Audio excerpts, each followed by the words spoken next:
when I look at my parents, they are approaching 70s. Mm-hmm. And I know that from my grandmother's experience, when she was 72, she had a fall at home. Okay. She broke her hips, had to get surgery done. With the complication, she passed away. Yeah. So knowing that, and just, knowing when people age, their physical ability changes. Yeah. And I really want to create spaces that make people feel safe and they can stay there for a really long time.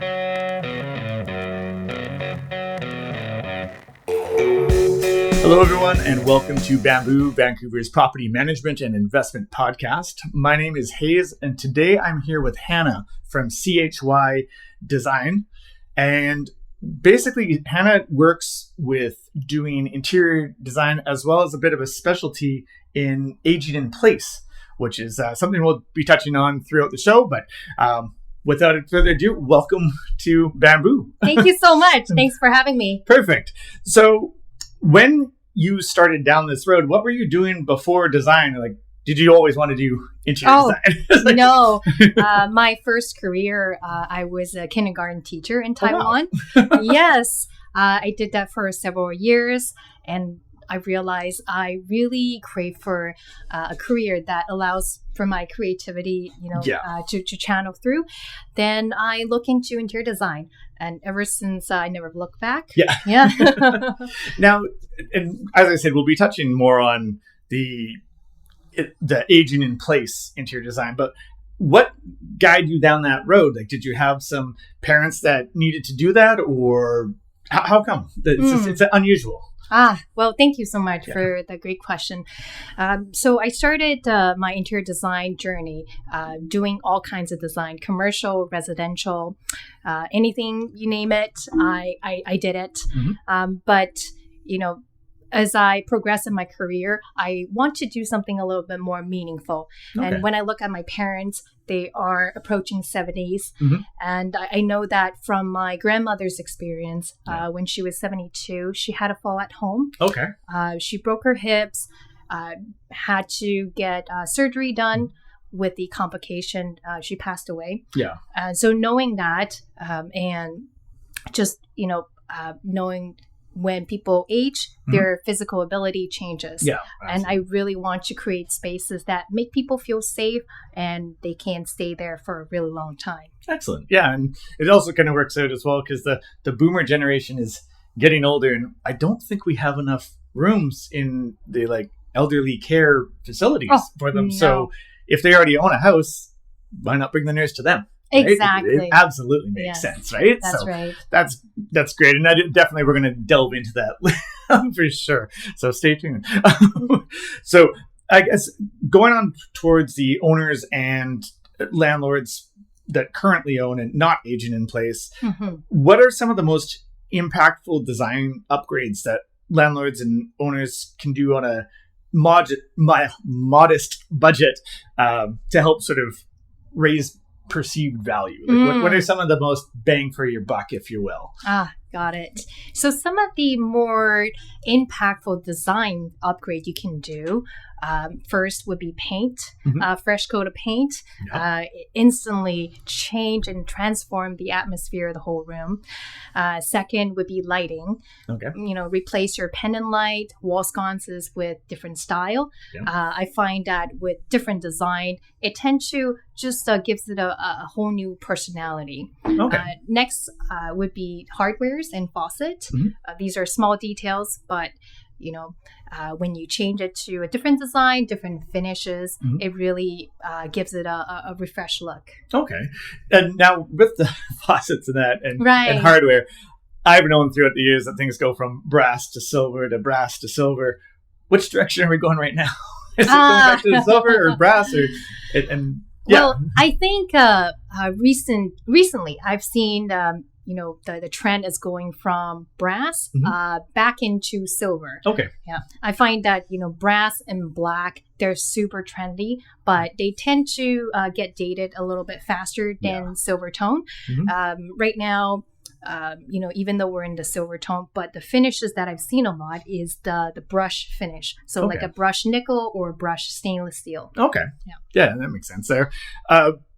as well as going on with the faucets now, are there trendy ones? Like I know for a while, the faucets that look sort of like the industrial ones, the hanging down and on the spring was quite popular. Now I don't see those that often. Mm-hmm. Have those kind of gone the way of the dodo, or are they still popular? Well, I think those faucet that you mentioned, the pull out with the kind of the spring, those were super popular for a couple of years ago because that aligns with the trend of the modern farmhouse design. Okay. But, we see that trend is sort of going away. We're moving into more of the soft, organic minimalism, more Scandinavian design. Right. So things are becoming more simple. Mm-hmm. There's more simplicity and more curved line in the current design trend. Okay. Now, with the Scandinavian sort of styling, do you think that also has to do with the fact that most condos and stuff are getting smaller? Like generally they are more square and make more sense as far as like taking up space, I find, like IKEA or whatever. Do you think that's because things are generally getting smaller as far as living spaces, or just sort of ebb and flow? I think it's, part of the ebb and flow. Mm-hmm. Another thing I think that has really influenced the direction of this trend is COVID. Okay. Yeah. So since COVID, we know that we spend a lot of time at home, mm-hmm. and we really crave that connection with the outdoor. Okay. So with this current trend, there's a lot of influence from, like the organic lines, the curve, mm-hmm. Shapes. So that helps us feel more connected to nature, and also gives a sense of like just warmth and gentleness. Okay. Yeah, that's quite an interesting thing. Like it's interesting to see that people are, I guess, especially in West Coast, they like outside. Yes, that's right, definitely. So how do you approach designing a space that appeals to a wide range of people without feeling generic, organic? Like I know for a while, every single place that we repainted was that sweatshirt gray. Every single one. Right. Sweatshirt gray and white. Sweatshirt gray and white. Every time. How do you sort of make it attractive but not seem like you're just carbon copying, churning things out? Right. Well, that's a trick question. Well, so when I approach a design project, mm-hmm. if it has to appeal to a wide variety, of tenants, mm-hmm. I would always start with a neutral background, a neutral foundation, either with a warm white, yep. or a soft gray. Yep. That's, my foundation. Then I add interest with accent. Okay. So I could do an accent wall, mm-hmm. or accent colors, such as like painting your interior doors in a different color. Oh, okay. Yeah. And on top of that, to add more depth, I would layer textures. Okay. So like textures as far as elaborate. Yeah, sure. So textures can be wood slat walls. Okay. That you see a lot. Exactly, yes. And it could be rugs, it could be cushions, or artwork. So you mean like area rugs? Yes. Okay, yeah. Just because I know that there's an ongoing battle between carpet and laminate, and mm-hmm. it seems like it's a very generational divide. I guess that'd be a good question as well, since the brass and the silver go back and forth. Do you think carpet's going to make a resurgence, or is it going to stick to hard floors? Well, it depends. Like you said, it's a generational divide. Mm-hmm. For some people, they love carpet. Yeah. In bedrooms especially, it's something that they're comfortable with. And, we don't want to change people, right? Like mm-hmm. what they like. But the younger generation, what I've seen is they like things to be easy to take care of. Yeah. Yeah. So hardwood floor or laminate floor or vinyl floor, that's their go-to. And to add a sense of kind of the soft touch, they just put down an area rug. Yeah. Okay. That makes sense. Like, yeah, as I said, a lot of my younger, both tenants coming in and purchasers they see carpet, they're like, that's coming out for sure. 100% not down with that. So I guess that kind of is a nice touch that we were talking about. That are there any specific materials or finishes that you recommend for higher turnover rentals, I assume probably vinyl is one of those ones. Do you agree with the vinyl flooring is probably the best for the rentals, or? I would. I think vinyl, like LVT, luxury vinyl plank, luxury vinyl tiles are amazing in a high turnover space. It's waterproof. They're scratch resistant. So if you have pets, it's fantastic. Usually for LVT, they comes with a 20 to 30 years warranty. That's a hell of a warranty. Exactly. Yeah. So it's great in that sense. For high foot traffic areas, such as like entryway, kitchen, bathroom, top porcelain tiles is another great choice. Okay. Yeah. And for the grout lines, what I would suggest is don't pick a super light color. Go with a medium tone because it tends to hide dirt. Yeah. So the grout again. So if you have it lighter, it will show off the dirt. Right? Exactly. That's right. There's a little bit, a lot of people don't know you do need to maintain your grout. You do have to seal it once in a while. It is a porous material. So if you don't take care of it properly, it is going to darken over time. Okay. Yeah. So it's definitely a good tip to make sure that you clean your grout. Exactly. Clean it and seal it. Great. So with landlords are always concerned about durability, hence the vinyl plank for the flooring and that. What are your thoughts about as far as countertops or cupboards and stuff like this? Do you have any recommendations for something that'll look good, last long, not date right away? Yeah, of course. So something that doesn't date quickly would be like a subway tile, like the look. And for material wise, countertop, I think quartz is an excellent choice if the budget allows, of course. Okay. Yeah. If budget is a concern, you can always go with a laminate countertop with a straight edge as well. Okay. Yeah. For flooring, we keep going back to LVT because I think, in the like a high turnover rate environment, that's a great option. Absolutely. And now the LVT, the vinyl flooring, the difference obviously between that and just your regular laminate is once water gets on laminate, it usually expands and becomes garbage. The price difference between the LVT and the laminate, is it astronomical or? No, not at all. Okay. Yeah, they're pretty comparable. But back to what one of the things you were mentioning about laminate floor, how when water gets on it, it swells. Yeah, that is true. But laminate flooring has come a long way. Okay.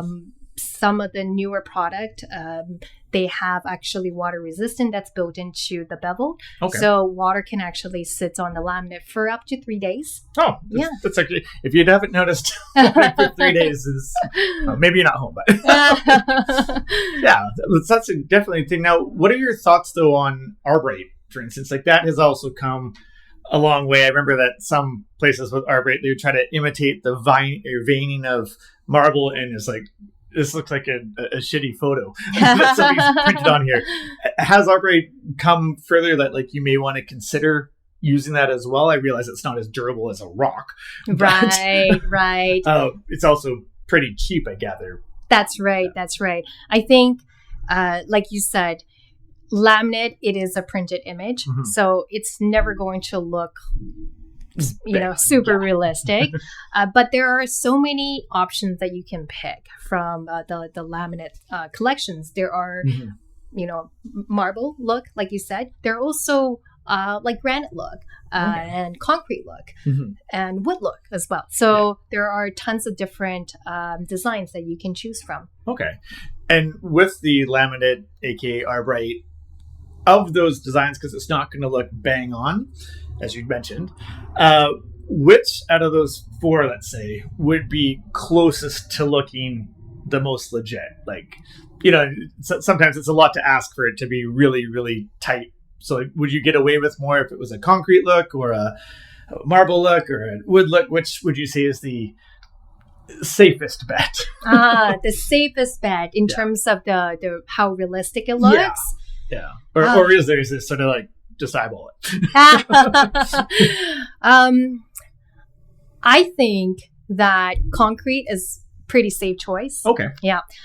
With natural stone look, you really have to take a look at the picture itself, see how pixelated it is. Like that, Exactly. badly printed. yes, that's right. But again, like with the technology, they have really come a long way. Some of the laminate, they even have embossed texture on there. So wherever there is like marble veining, you can actually feel like the texture on the surface. Yeah.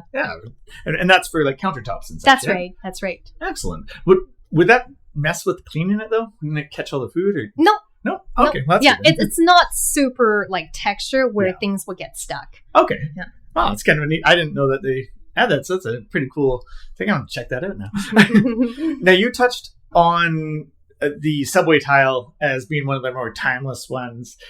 Are there any other things such as cabinetry or sinks and faucets and whatnot that would also be fairly timeless so that, a landlord doesn't have to keep on renovating over and over and over if they can get away with leaving some things still? Like, for instance, as you said, the subway backsplash, I see that all the time and they always look good. That's right. Right. They're a classic, right? Yeah. So they don't really go out of style. Another thing would be natural stone. Okay. We've been using stone for thousands of years. It's one of those things that it's going to stay, and it works well with different design style as well. Okay. Another thing is your cabinet style. Go with a flat slab design, like a flat door, or maybe a simple shaker design. Okay. They tend to work well, for modern or traditional design. So, it's a nice blend. Okay. And you had touched earlier about painting doors different color. Right. Yes. I also noticed that there's different styles of doors, with the 8 sort of squares. I'm not sure exactly what the one is, or the one that looks like a giant shaker door. Oh, right. Yes. Do you think that these are good upgrades to change just from your standard 8 square door? Like, do people notice that, or is it just because I'm a realtor? Stare at doors all day.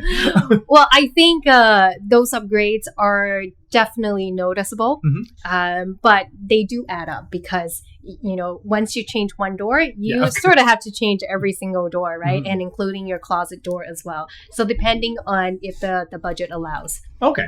So if the budget allows, upgrade your doors. Exactly. Leave them be. Which is interesting for the updating. We have a lot of like older homes across Greater Vancouver. I was just listing a home that was built in 1914. Wow. Right? So they've obviously upgraded things during that time. And that, do you find, what is the best way to sort of blend the character with modern tenant expectations in that? Because, obviously they don't want to have a old school hot water heater now. Oh yeah, absolutely. So how are, I guess, the best way, how do you blend the old style with the modern desire? I guess. Okay. So my approach would be, walk around the property, take a look at the existing elements. What's in good shape? Okay. For example, exposed brick or stained glass or hardwood floor.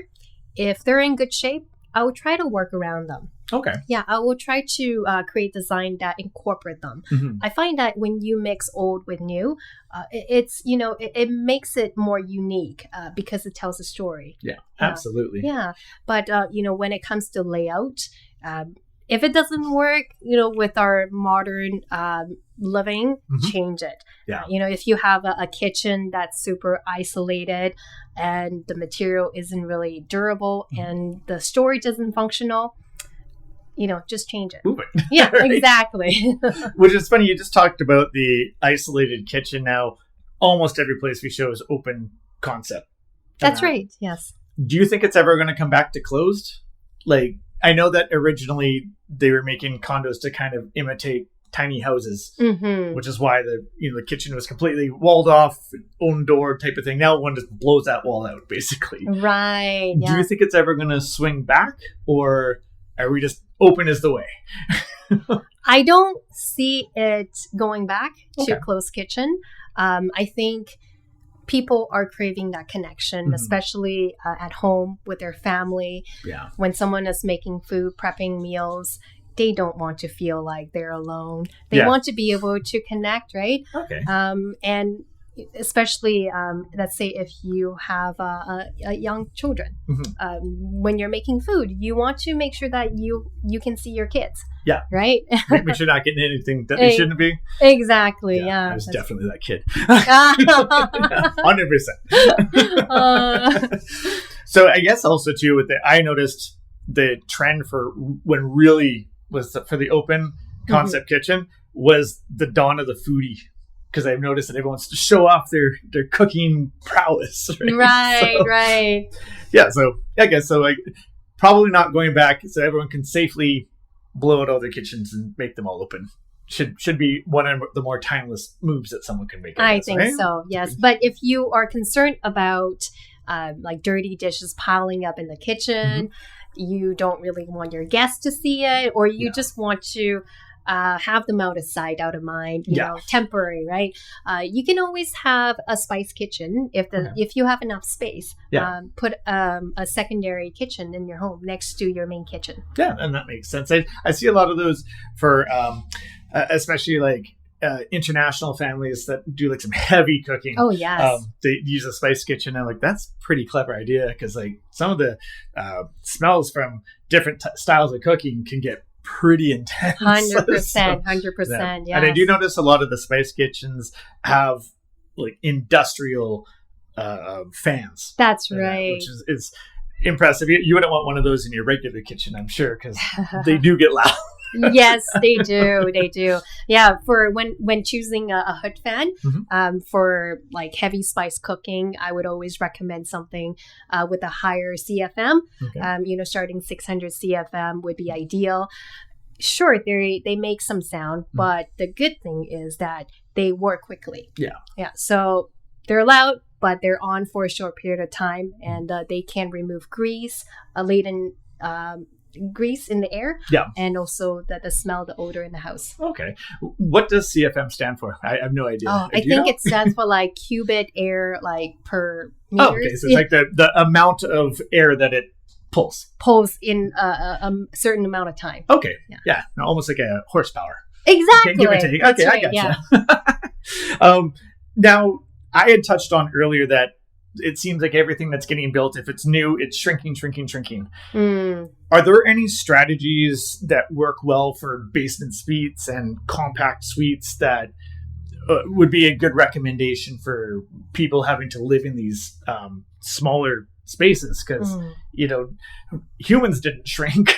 That's right. Yeah. We're still the same size. Right? So, like, do you have any strategies to help sort of make it more livable in a smaller, tighter space? Absolutely. So what would be some good tips for people doing that? Yeah. So for smaller spaces, typically people want to have better storage ideas and also make the space feel larger. Yeah.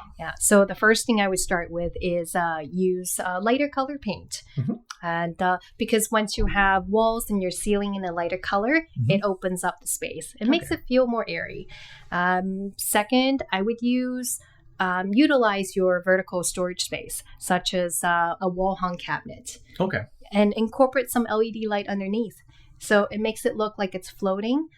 So it looks more airy, less heavy. Okay. So it's like less imposing, I guess. Exactly. Than like a big armoire or something. That's right. Yeah. And you can also incorporate some floating wall shelves as well. Okay. So, in a smaller space, what you really want to do is minimize clutter, right? Yeah.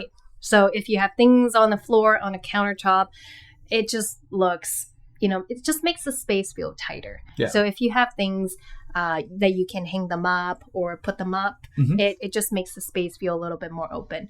Last, I would recommend using multifunctional furniture, such as like storage ottoman or sectional sofa with storage bed with pull-out drawers, or those like pull-up storage. Yeah. Okay. Like those beds that sort of accordion up and you can put things underneath them type of thing. Exactly. That's right. Yeah. So those are great for your seasonal stuff, such as like winter coat. During the summertime, just put them underneath so they don't take up room in your closet, right? Okay. Yeah, that absolutely makes sense. Sort of a flip your closet, I guess. Summer closet, winter closet. That's right. Yeah. Okay, that makes sense. I guess touching on that, I've seen a lot of the like Haida bed and Murphy beds, that sort of things coming out more and getting better. Do you think these are good things to add to your space? Like, will those get dated as well? That really depends on the space, right? Yeah. If you have a really tight, compact unit, sure, it would make sense to have a Murphy bed. And some of the Murphy bed, they can even double as a bookshelf and also a workspace where there's a table. So during the day, it can be your office. And at night, you just pull it down and it turns into your bedroom. And will it keep everything level? Yes. Like, okay, because you want to clear off your, excuse me, you don't want to clear off your workspace every time you want to go to bed, because no. With the table, when you flip down the bed, everything stays level. That's kind of cool. Yeah. For those type of, like, because those are a little bit more technical, do you have any recommendations for brand names or stores to go check that sort of stuff out? Off the record, no. Okay, that's right. No problem. Just figured. So basically, just Google it. That's right. That's right. Yes. So, what would be some low maintenance design tips that you would recommend for landlords, so they don't have to keep on managing tough things? Yes. So low maintenance design tips. One is use LED light. Typical LED light, they can last 30 to 50,000 hours. That's a lot of hours. I know. It's years. So you don't have to keep on replacing the light. Another thing would be grout lines. So your grout color, make them not too light, more in a medium tone. Okay. So it hide dust a little bit better. All right. Yeah. Another thing would be using quartz countertop. I find that those are non-porous.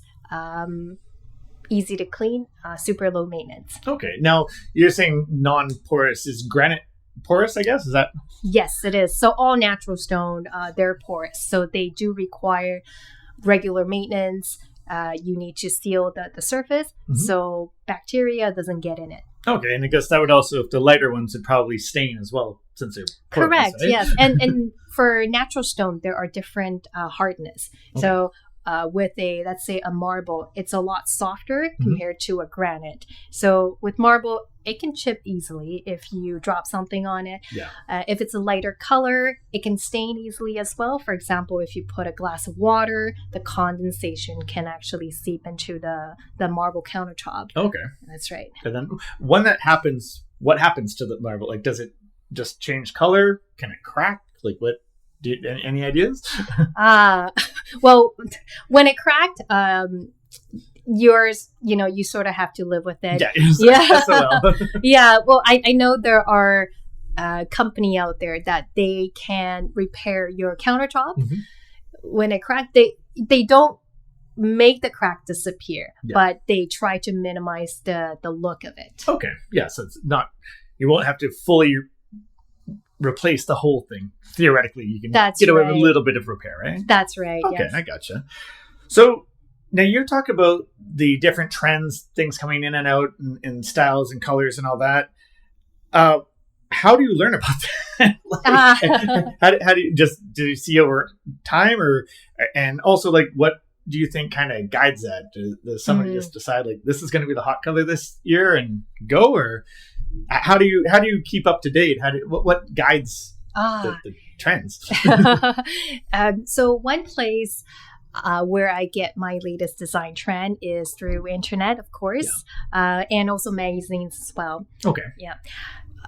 For color, I would check out Sherwin-Williams, Benjamin Moore, or Pantone. Usually they have color of the year, color palettes that you can take a look on their website. For finishes, fixtures such as like lighting, plumbing, you can check out your local showrooms. Okay. Typically, they would have the latest on display. Okay, so you basically just kind of poke around locally and see who's doing what, essentially, right? Exactly, yes.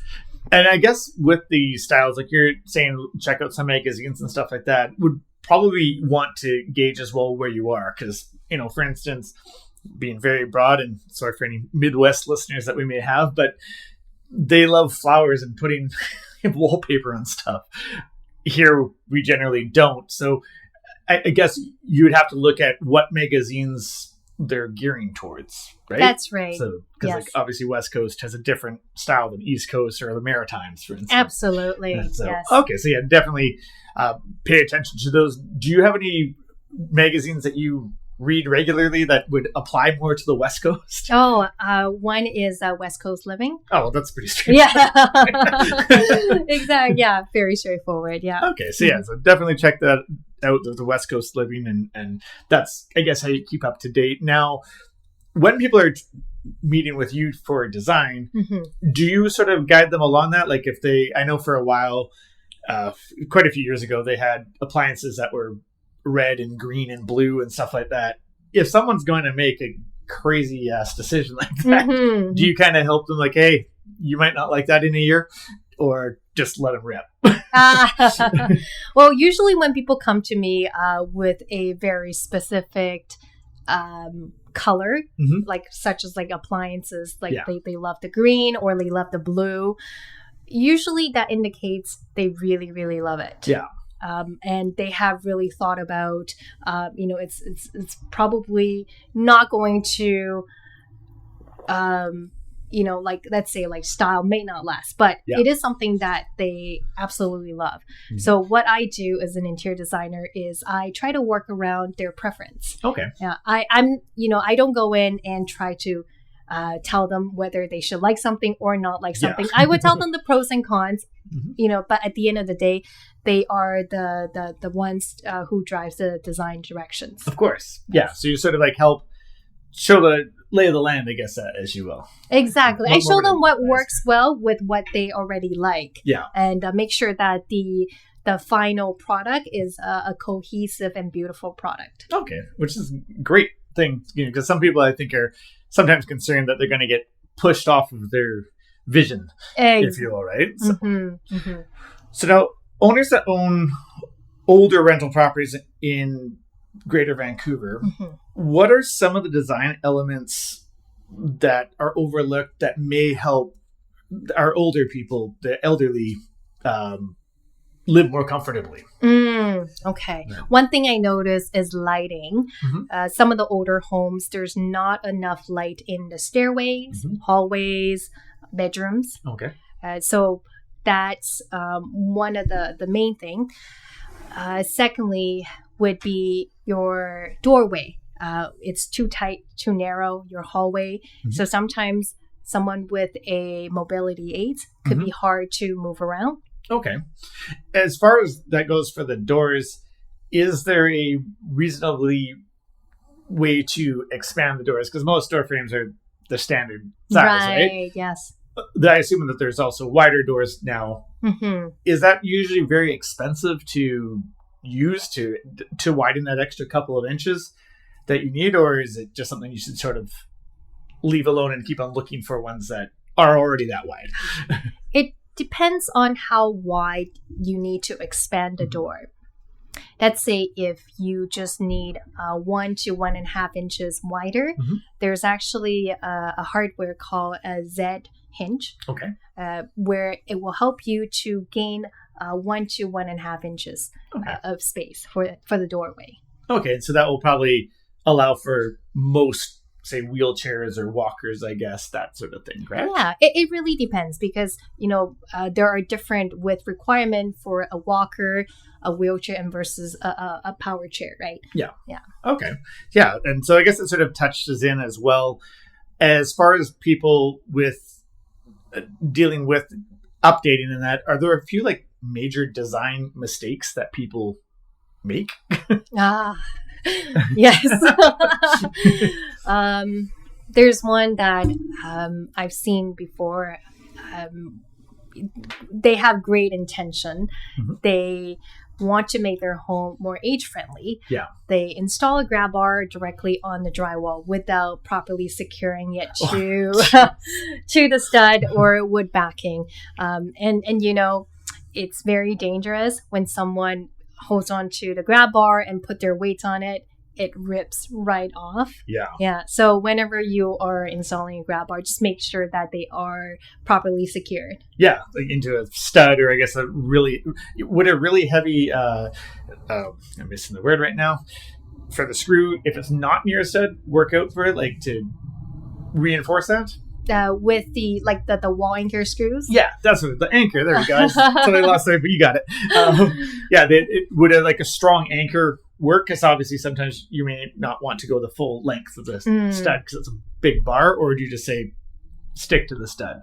I would say stick to the studs or use a wood backing. So sometimes what we would do during a renovation, when they're opening up the wall, we would put plywood backing between the studs. Okay. So that way you can mount your grab bar wherever there is the wood backing. You're not limited to, you gotta have it on 16 inches on center or 24 inches on center. Okay. Yeah, it's a little bit more flexible that way. Okay. And now with the grab bars, are there more modernized ones or aesthetically pleasing? Because I know some of them, they're straight up hospital silver bar. Are there some that are a little bit, do they come in different shades? We were talking about brass and silver or brushed. Like, do these come in different colors and forms? They do. So there's a company called Cartner. Okay. They carried a wide variety of grab bar design.